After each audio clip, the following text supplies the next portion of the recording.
All right, welcome back to another episode of Pear Does. We are, after yesterday's discussion, we're going to dive into Chainlink a bit more, starting with the blogs on their website. So, they have a Chainlink blog where they put out a lot of educational material. And Chainlink is something that I have researched in the past. And so I do have a few older PDFs that you'll see here that I think are very good for us to circle back and read again. That's why you'll see I have these highlights here.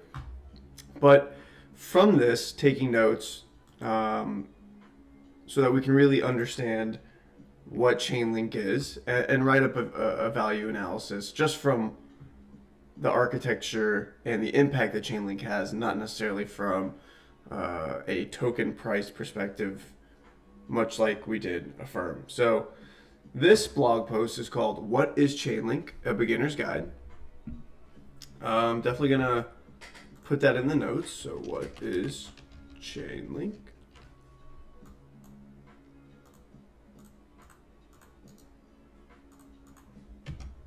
So let's begin. So, Chainlink is the industry standard Web3 services platform that has enabled trillions of dollars in transaction volume across DeFi, insurance, gaming, NFTs, and other major industries.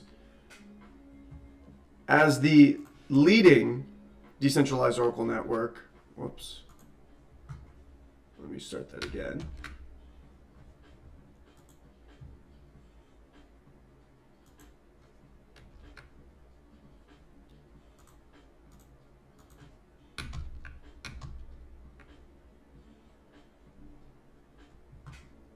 Got it. All right.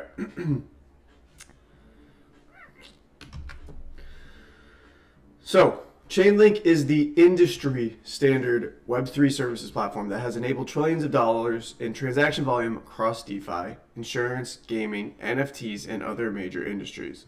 As the leading decentralized Oracle network, Chainlink enables developers to build feature-rich Web3 applications with seamless access to real-world data and off-chain computation across any blockchain, and provides global enterprises with a universal gateway to all blockchains. I'm sure it'll cover this later on, but one word that stands out there that if you don't know what Chainlink is, you are probably questioning is, what does this word Oracle mean? You can think of Oracle as you're probably thinking of it, either as the company, Oracle, database company, or the Oracle, let's say in Halo and games and mythology, that an Oracle, or the Oracle, is a know-all of information. So in the case of the company, they're database storage, they store information. In the case of Halo, they know everything. There's alien life form. But in crypto, in a similar vein, oracles are ways to get and process information across all blockchains, so long as they can use that oracle or oracle network. How do they do this? A common example would be if you are trying to create a weather platform and you needed a way to get real-time temperatures onto your platform. Well, your blockchain, your network, is not going to have that information, especially if you just created that network. You're going to have to get that information from somewhere. That's where Oracle comes in. You use their Oracle network to get off-chain data. In this instance, it's temperatures. You can also, as we'll see and as we saw yesterday, use it to get either off-chain data as it pertains to other networks, or off-chain or on-chain data from other networks. But in this example, we're getting off-chain data in the form of temperatures to get them on-chain. So with cryptocurrency and blockchain technology gaining mainstream attention and Chainlink establishing itself as a key component of many blockchain applications, more people are entering the industry and asking the fundamental question, what is Chainlink? In order to help those new to blockchains, smart contracts, and oracles, we've created a simple overview to showcase the value of the Chainlink Oracle network and how it enables blockchain technology to reach its full potential. This guide provides context on Chainlink by answering 3 questions. We will be switching back and forth between the actual article and this PDF. The PDF allowed us to highlight it, whereas the actual article may have more pictures that are not as visible in the PDF version. So, what are the 3 questions that this guide provides us? What is the underlying value proposition of blockchains and smart contracts? Why is there an inherent limitation to smart contracts that Chainlink must help resolve? And how does Chainlink's solution unlock the full potential of smart contracts? Many blockchains operate in a way where their goal is to keep the data on them secure, to make them final, to not have any third-party risk. And so where you transact in an environment where once something happens, it is finalized, you need data that is reliable and dependable. That is Chainlink's whole model. They pride themselves on being a provider of absolute and true data. So let's move forward. How blockchains eliminate counterparty risk. To fully comprehend the importance of Chainlink, it's crucial to first understand the underlying value of blockchains and smart contracts. Generally, a blockchain is a decentralized network of computers that performs computation and stores data in a shared ledger. Again, if you've heard of Bitcoin or Ether, otherwise known as Ethereum, these are all blockchain networks. They are the backbone of crypto, and they are the essence of crypto. A blockchain differs from traditional centralized computer systems. If you recall yesterday's episode, that was the banking system. No single person or group controls a blockchain, a decentralized network, I should say. Everyone in the world has equal access to send it commands. The applications running on it and the data stored in it cannot be tampered with or deleted.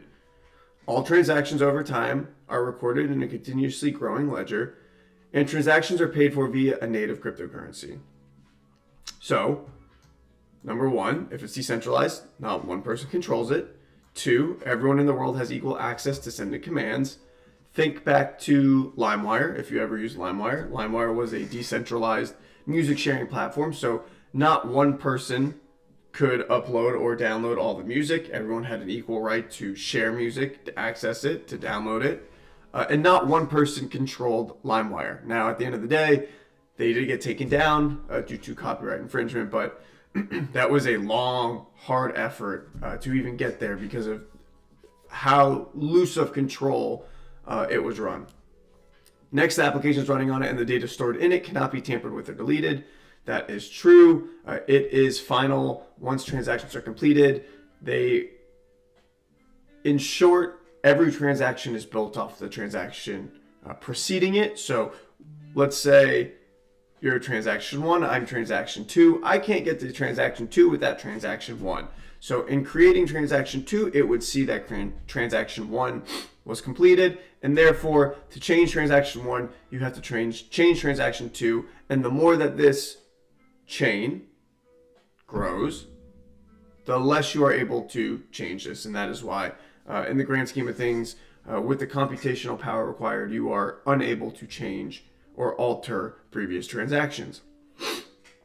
Next, all transactions processed over time are recorded in a continuous growing ledger, as we just said. And lastly, transactions are paid for via a native cryptocurrency. If you're on the Bitcoin network, these transactions are paid in Bitcoin. If you're on Ethereum, these are paid in Ether. And if you are on the Chainlink Oracle network, these are paid in the native currency of Link. Blockchains achieve these properties by having thousands of computers run the same software, process the same transactions, store the same data, and consistently cross-check one another to reach consensus as a network about what is valid. All these network operations are backed by monetary incentives that reinforce honest behavior and consensus by redundantly validating and storing transactions across a large decentralized network of financially incentivized participants. Blockchains make it extremely expensive and impractical to manipulate the shared ledger. Excuse me. So, as we just said, because of the chain that is created, the more transactions that are added to the network, the harder and more expensive and impractical it is for bad actors to manipulate the shared ledger. Thus, blockchains are extremely secure and reliable systems for performing computation and storing data for processes involving two or more independent parties. As we've seen, it's used usually for, or today, could be used for payments, could be used for storage of wealth. It could even be used for gaming. It's used in a lot of cases. The fundamental benefit of blockchains is that they mitigate counterparty risk, the risk that the other party in the contract won't uphold their end of the agreement. For example, if someone wants to make a digital trade with a stranger, how do they decide who sends money first, whether they have enough funds, and that the funds can't be spent twice? Traditionally, users would employ a third party, such as a payment processor or a clearinghouse, to facilitate the trade or arbitrate a dispute. However, a blockchain serves as more of a reliable, tamper-proof, and unbiased system for settling transactions. Users know that when they send a transaction to the blockchain, it will execute as instructed. So, this is our first graphic. The top is a centralized transaction. This is how the current centralized banking system works. Bob sends money to Alice through his bank. Bob and Alice's banks take full custody of the funds and transfer money between them. They handle the discussion, the transfer, the settlement.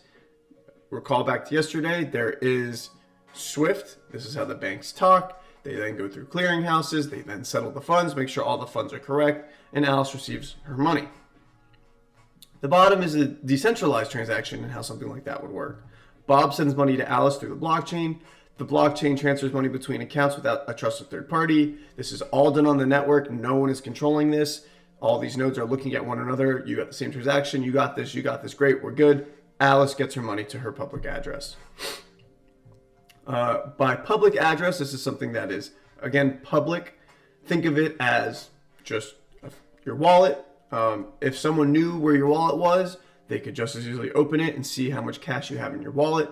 Same goes for Alice. If people know what her public wallet is, otherwise known as her public address, people can then see the balance in her address. So, as opposed to a bank, a blockchain transfers money between parties without taking custody. A blockchain centralized architecture is why Bitcoin and other cryptocurrencies have emerged as strong forms of money. Users can trust that no central administrator will inflate the supply. As we know, Bitcoin is capped at 21 million, and that the underlying Bitcoin blockchain showing who owns Bitcoin has been validated by thousands of computers across the world. Also, the decentralized design of the blockchain allows users to exchange value directly, peer-to-peer, removing custodial middlemen who can siphon off fees and censor transactions, ultimately allowing users to retain ownership over their assets and data. This is a big sticking point of crypto. When you remove the middlemen of the banks, of the fintechs, of the clearinghouses, of the settlement houses, you remove an unnecessary layer of fees, of roadblocks, of meddlers, of people or actors that could change the course of that transaction that don't need to be anywhere near that transaction. So that is super important here. However, blockchains can support many use cases beyond simply moving and recording on a ledger. Some highly programmable blockchains allow a more expressive set of commands, specifically through running applications on the network that trigger actions based on specific predefined events. For example, if flight 777 is canceled tomorrow, and issue an insurance payout of $77. If not, then don't make the payment. These blockchain applications, which can process a wider range of logic, are referred to as a smart contract and have been the subject of much of the development around blockchain since Ethereum first introduced them at scale. Why is this important? Because the network or these applications can look at all of the necessary information What's the weather look like? What's the probability of the flight getting canceled? Is the flight on time? Who are the pilots on the flight, which might be internal to the airline's records?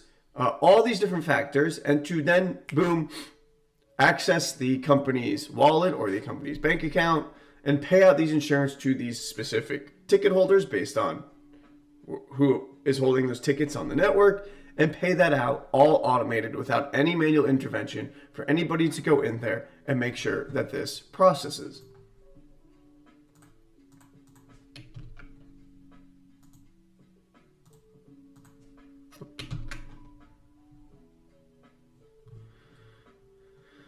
This is our next visual. This is just what is Chainlink, the Chainlink decentralized computing platform, smart contract, Chainlink smart contract, and these are all the services. This is what we'll see when we go down a little bit more. So here's a problem. Smart contracts can reintroduce counterparty risk. The problem is that a smart contract requires data, again, the flight information that we just talked about, to execute commands, but most of the data it needs to be digitize and automate real-world agreements is not stored on the blockchains. The smart contract cannot fetch external data either because blockchains are like black boxes with no built-in ability to connect to the outside world. Sound familiar? This means that asset prices, sports scores, Internet of Things, sensors, web data, and anything in between are simply not available on the blockchain, severely limiting the types of smart contract developers can create. How does one develop a flight insurance agreement without the flight data? The only way to efficiently get data into the blockchain is for a software component called an oracle to put it into the blockchain. That is where Chainlink comes in.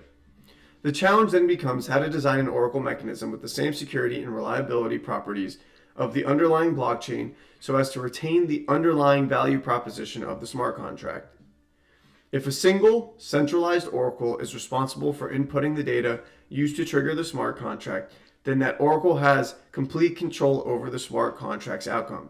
This introduces a serious point of failure known as the oracle problem, which puts the entire smart contract at risk.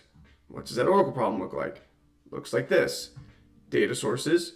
You have one oracle, which can cause a faulty issue, but that is solved with thousands of oracles. Imagine if we all went to a basketball game and there were 5 of us, and 4 of us agreed on the final score and winner of the basketball game, and I decided to give a wrong score and a wrong winner. And then we went to meet up with a 6th friend. Who would that friend believe was the actual, or what would that friend believe is the actual outcome of that basketball game? I'm almost certain that they would believe the one that had consensus of majority. The 4 of you versus the one me who seems like I'm making it up since no one else agrees with me. So the solution to that problem, the solution to the problem of smart contracts can reintroduce counterparty risk, is that the Chainlink decentralized Oracle network is the answer.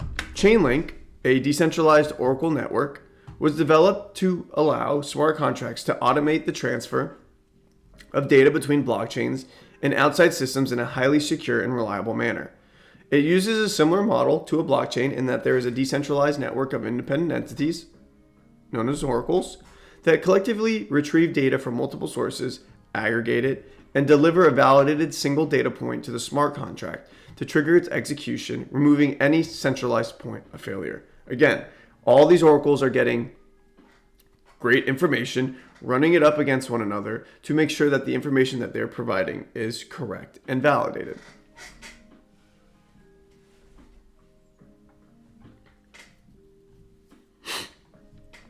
This is an example of Chainlink providing ETH prices and making sure that those ETH prices are correct. Chainlink provides the USD price of Ethereum's native cryptocurrency and uses numerous independent Oracle nodes and data sources to deliver the price data. This is simply what they're showing here. This is the price of ETH. These are all the different oracles. You can see that different companies are running these oracles, different entities are running these oracles. And that is another way for Chainlink to verify, hey, is this a trusted oracle? Is this company or entity willing to put their reputation on the line to relay this information? Chainlink also provides multiple layers of security that go beyond decentralization to ensure users can trust the Oracle network. Whoops.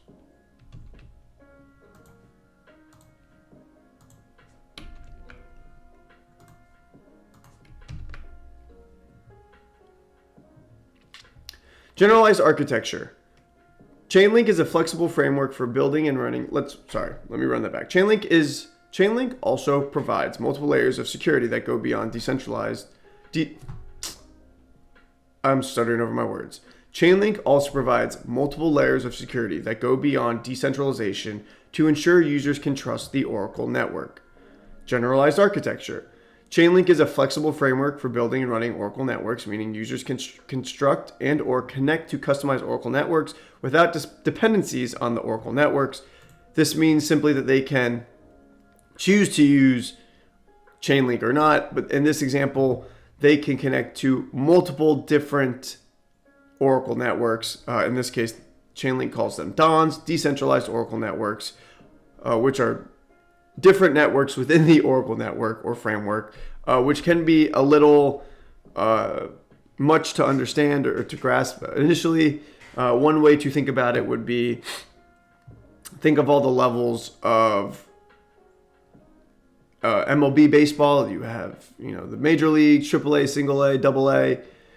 Just think of that as all one MLB organization, and then each individual decentralized Oracle network. One could be the MLB, one could be AAA, AA, you name it. That might not be the best example, but that is one example of how you can have different networks as a part of one whole network. Data signing. Chainlink oracles sign the data that they put on chain with a unique cryptographic signature, allowing users to prove where it's coming from as being from a specific Oracle node. This is super important, especially if you get wrong data and you want to know where it came from, as well as if their data is consistently wrong. Oracles on the network and users can see who's consistently providing that bad data and either kick them off the network or ban them. High quality data. Chainlink provides smart contracts with data from any external system, including premium data providers, as we mentioned, and allows smart contracts to send commands to other systems, such as to make a payment on a traditional payment rail. Blockchain agnostic. Chainlink can run natively on any blockchain, which is super important. When people get very ingrained in their blockchain, let's say Bitcoin, they don't like to work with other networks or are not big proprietors of other networks, which may stifle innovation to some extent. So this allows, no matter the network, the developer can go on and use these oracles. Service level agreements. Chainlink will eventually allow users to define the terms of the Oracle job requested in an on-chain smart contract, which may require that Oracle nodes put down a security deposit that is only returned to the node if they perform according to pre-agreed upon terms. It's kind of like an insurance. If we code this into existence, if we put it in our code base, we want Chainlink to operate in a certain manner. If it does not, we want to be compensated to some regard for the mess up. Reputation systems. Chainlink Oracle's historical performance is publicly available via signed data on chain, allowing users to select oracles based on historical performance metrics such as average response time, completion ratio, average security deposit, and more. Again, this goes back to the brand reputation. Now, it might not be run by a large brand, but it could be a new brand that is trying to build a reputation. The more that this oracle is correct, the more people that use this oracle and how efficient this oracle is, it will start to build a public historical performance record, which will then create a self-reinforcing loop. The better that oracle gets, the more people will use it, so on and so forth. As well as if it is a poor oracle, people will stop using it and people will get their data elsewhere. And lastly, there's a lot of operational features with Chainlink. They are developing additional security approaches such as data privacy, advanced role oracle computations, and more. So you might be asking, okay, that sounds great. flight ticketing system, but what else can we use Chainlink for? Why would we do this? What's going to come of it? There are a lot of things. As we mentioned before, there's DeFi. DeFi is the decentralized finance system of the open web. Many traditional financial products like loans, payments, derivatives, asset equity, and more are being built on the blockchain using smart contracts to increase their security and transparency and reduce barriers to entry. These DeFi applications use Chainlink to price assets, access interest rates, verify collateralization, and more, which enable these products to perform functions like issue a loan at fair market value, automate the issuance of dividends, and settle an options contract. As we talked about yesterday, real-world assets are coming on-chain progressively. To one example that we used yesterday, think of a mortgage for a house, right? You make a payment every month, and then eventually you'll pay off the mortgage of the house. You then have the housing deed. Once the house is paid off, someone owns the deed. In the essence of DeFi, let's say you were trading the ownership of a house and the mortgage that came with it on an open market, you would need something, in this case it is a Chainlink Oracle, to tell you the price of the house in real time. So what are people buying and paying for it? What does Zillow, what does Redfin think it's worth? But also, what is the cost of the mortgage? How many payments are on it? Who's the owner of the mortgage? Who is the financer of the mortgage?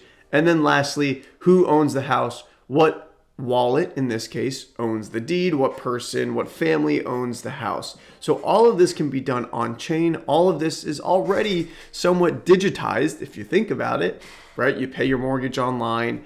You can get a physical copy of the deed if you so choose, but a lot of the times it is housed in a public database.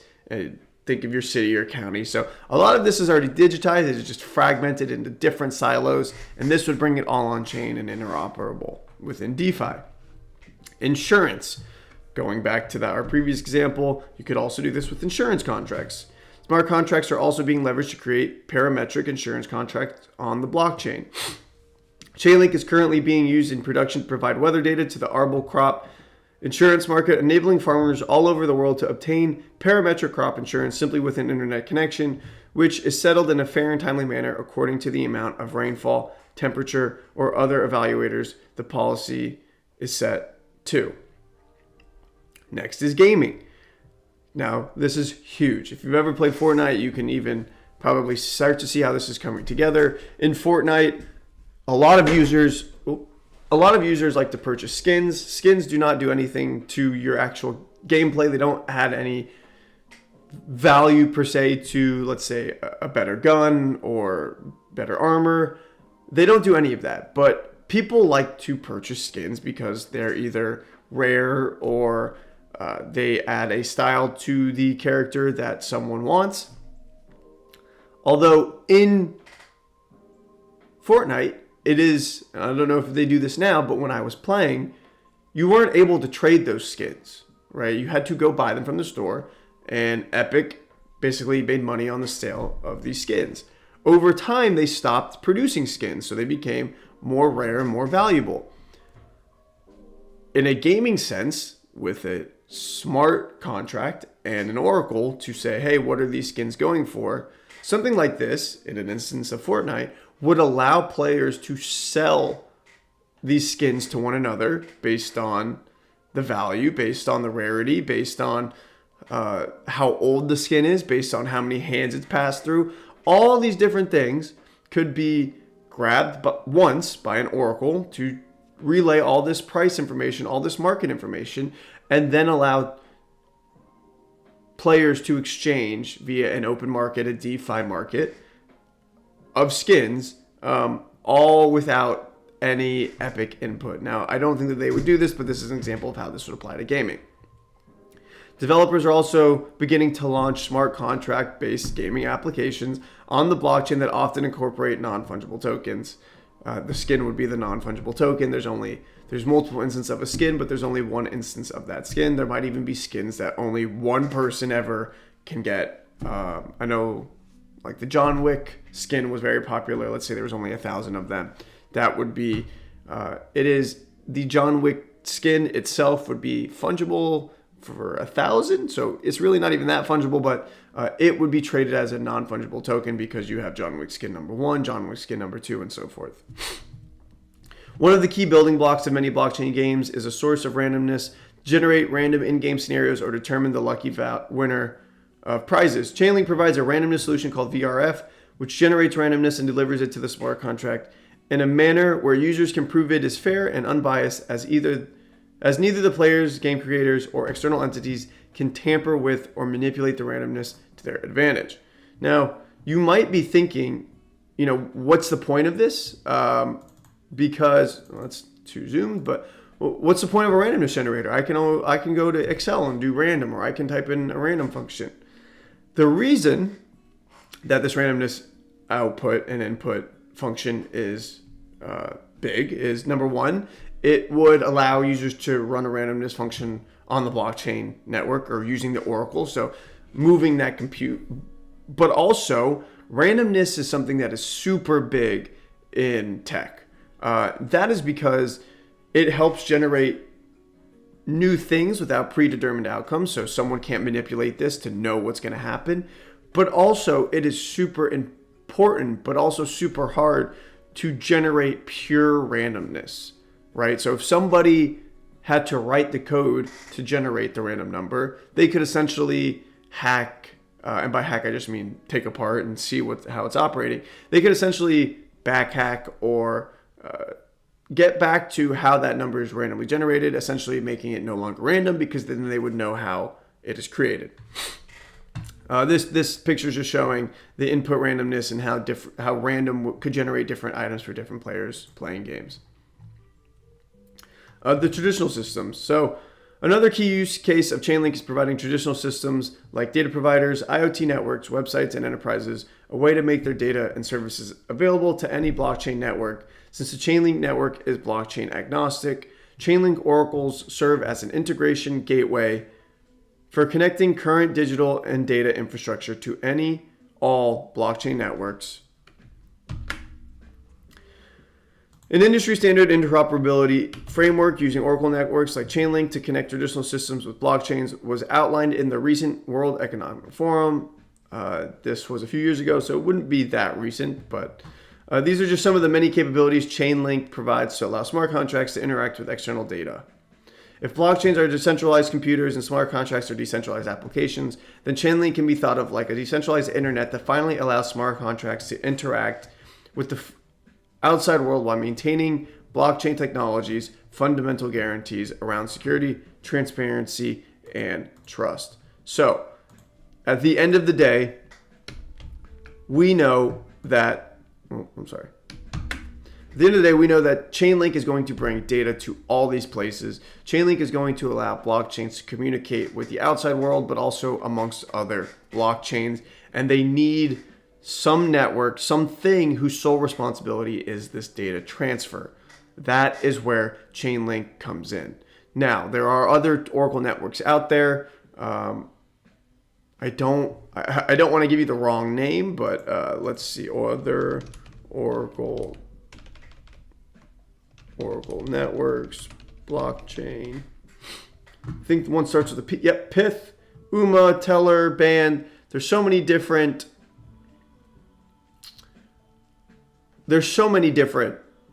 Oracle providers to choose from, but by and large, Chainlink is the number one and the largest Oracle provider. They are working super hard to integrate, as we saw yesterday, even the current banking system into using off-chain and on-chain data using the Chainlink Oracle network. And this is going to be massive, massive for the years to come. So that is a fresher on Chainlink. Going to just spend the rest of the time here copying this over to our article so that we have our big points. But that is the article in a nutshell.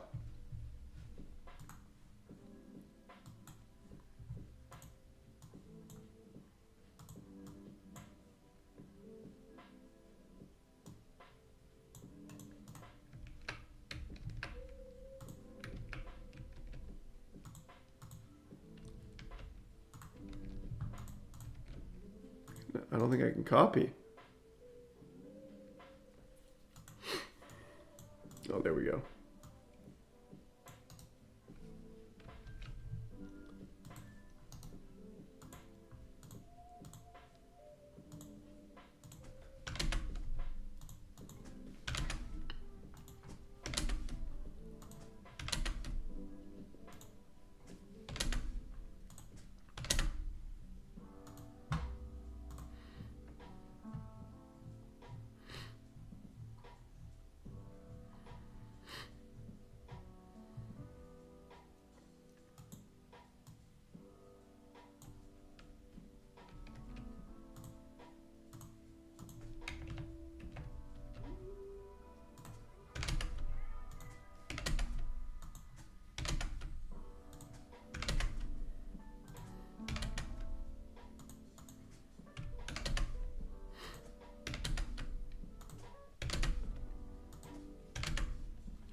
So that is it for today.